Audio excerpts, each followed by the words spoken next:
All right, today I am installing a graphics card for my workstation. It's a Dell Optiplex 720. I got to put a low profile graphics card in. Got some of my good friends up north wanting to play some Steam games with me, and even though this is not a gaming computer, I think it's a, a GT 730 graphics card. It should be about 3 times better than what's on board, so it'll be enough for us to play some basic games. So I already unplugged it, decharged the capacitors, and just getting ready to put it in. I've got a wrist strap on since I got carpet under me. I got my feet up in a anti-static wrist strap, so I'll be careful not to fry anything. But let's go ahead and get her installed.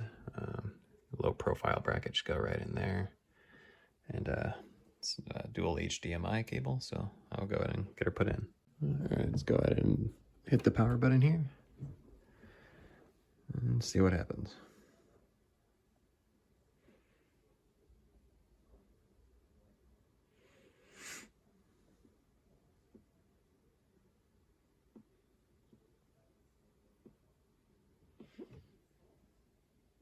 All right, we got the drivers installed for it, and go ahead and launch the panel. I gotta disable the onboard APU. All right, yep, got her ready to rock. We'll go ahead and check out the performance. Yeah, NVIDIA GeForce GT 730 installed and disabled the onboard APU.